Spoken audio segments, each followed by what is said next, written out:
Corinthians aqui, nós colocamos aqui duas telas das contratações da administração do Augusto, né? Que, de certa forma, vira uma espécie de uma cortina de fumaça em cima de todas as críticas que foram feitas e coisa e tal. Essa aqui é da janela de agosto, tá? Então, essa aqui é a última... as contratações mais recentes do Corinthians.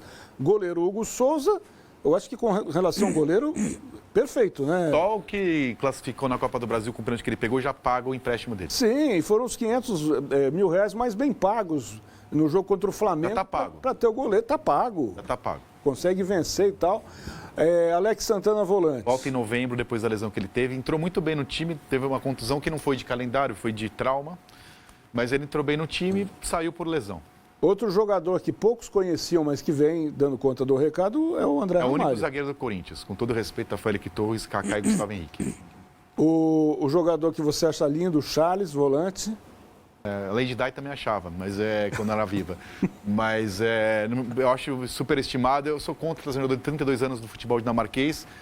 Para jogar o que ele joga alguém da base. Joga o Rian, joga o Bruno Bidon. Mas, enfim, tem sua utilidade, mas não traria.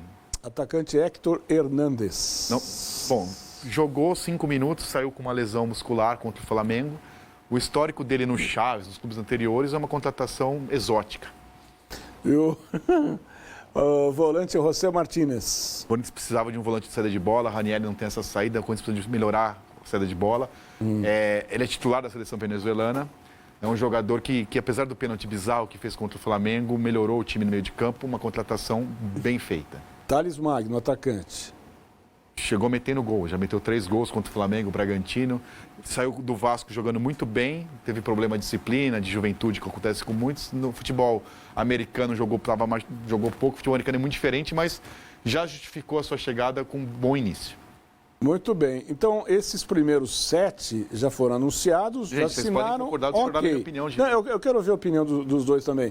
Mas aí o Lucas, né, que cuida da arte, ele fez esse box, porque tanto o Carrillo como o Depay ainda não assinaram, então falta só anunciar É oficialmente. uma conta que as pessoas não fazem, que é importante fazer. Futebol não é conta de padaria. Então não adianta você economizar 20 milhões e o time cair. Também o outro contraponto é que não há garantia que reforço não cai. Mas assim, sem esses jogadores, a gente já tinha caído. Isso é indiscutível para mim. A gente já vai voltar para essa tela. Deixa eu colocar a primeira. Assim que o Augusto assumiu o comando do Corinthians, ele contratou isso aqui, ó. Kaká, zagueiro por empréstimo, Félix Torres, zagueiro, pagando 31 milhões reais, a moeda. Garro, meio-campista, 35 milhões. Gustavo Henrique, zagueiro sem custos. Hugo, lateral sem custos. Uma correção. Hugo, quem contratou foi do William Monteiro Alves. O último da gestão chegou e foi estrear com essa gestão, mas quem contratou em dezembro foi a gestão do William. Da gestão anterior, ok. Igor Coronado, meio-campista sem custos. Não, sem custos, não. 2 milhões por mês ele custa sangue os cofres do Corinthians. Sem custos de direitos. Ele custa ao mês do Corinthians 2 milhões de reais. A gente falou isso na sexta. Isso. Mateuzinho, lateral, 21,3 milhões. Palácios, lateral sem custos. Pedro Henrique, atacante, 2,9 milhões.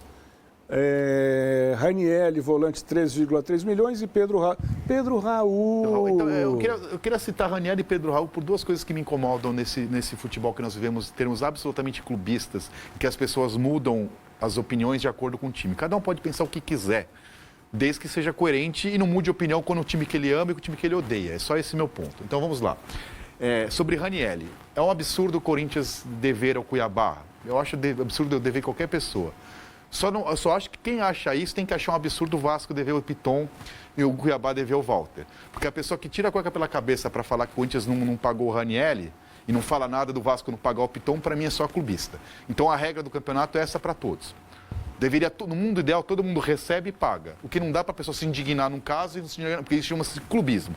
E sobre Pedro Raul, o que ele custa, o que ele custou, o que ele não entrega por mês, e os 5 anos de contrato, 5 anos de contrato, vezes 700 pau por mês de salário, mais o que ele custou, é a Operação Memphis Depay.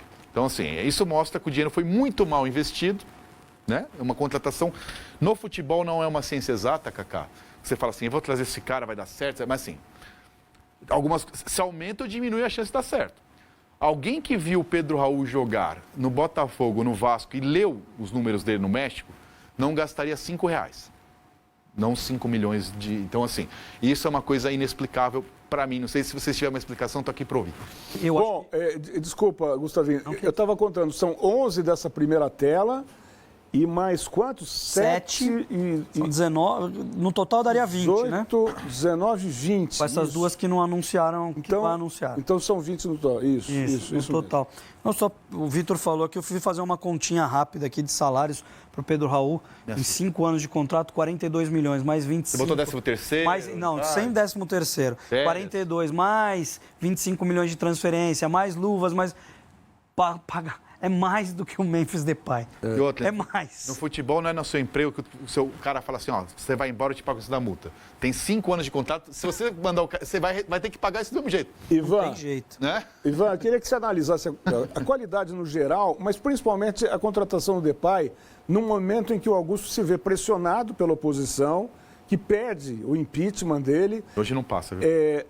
De hoje não passa? Não, de hoje não passa no clube. Já não ia passar, já falei isso. O impeachment não rola. Na Assembleia de Sócios hoje não. Bom, mas não é curioso? É como se fosse uma espécie de um cala-boca para quem está enchendo muito o saco dele? Não, eu acho que é o desespero por ver o time na zona de rebaixamento, independentemente do que pode acontecer com ele como presidente. A questão para mim é a seguinte: outro dia eu falei aqui sobre possíveis reforços do São Paulo e deixei muito claro que se a diretoria esbarrou em alguns valores financeiros e ela não pode com esses valores, ela fez certíssimo. Então, assim, eu acho que o corintiano tem que se preocupar se o clube vai ser, de alguma forma, resgatado financeiramente. Eu não tenho condições de opinar aqui a respeito das movimentações financeiras que o departamento de futebol fez. Então, isso muito bem colocado, ou seja, não deixe de se preocupar com isso. Isso é importante para o resgate do clube. O Corinthians tem um poder de receita muito grande, pode competir com o Flamengo, pode ser melhor que o Flamengo desde que ele esteja saudável. Então, esse é o primeiro ponto. Vamos para a análise técnica a respeito do que está acontecendo. Eu acho que a janela de meio de ano foi muito bem aproveitada pela diretoria do Corinthians. Vejam só, de 9 jogadores contratados, por favor, gente, essa tela que está atrás da gente, se vocês puderem colocar, só para a gente poder falar. De 9 jogadores contratados, 7 podem fazer parte do time titular. Hugo Souza é titular, Alex Santana chegou sendo titular e vinha muito bem até a lesão. André Ramalho é titular, José Martins chegou jogando, também tem condições de ser titular. Thales Magno ser titular, André Carrilho, como foi pedido pelo treinador, tem tudo para jogar. E o Memphis Depay, ninguém vai pagar essa fortuna para vê-lo sentado no banco de reservas, a não ser que ele seja o novo Rames Rodrigues e não apresente condições nem vontade para jogar no Corinthians. Mas acho que isso está fora de questão neste momento. Então é uma janela que foi muito bem aproveitada pela diretoria do clube. Volta para aquela primeira.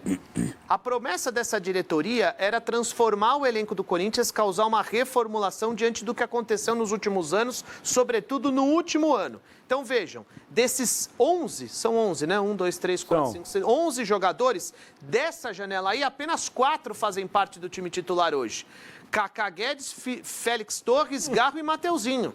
Eu acho que a gente pode considerar o Ranieri, né, por enquanto. Não sei se ele vai perder a posição. Essa foi uma janela mal feita, porque eu acho que o Corinthians gastou muito e não conseguiu acrescentar qualidade. Já a janela de meio de ano, acho que foi muito bem aproveitada pela diretoria do Corinthians. A questão de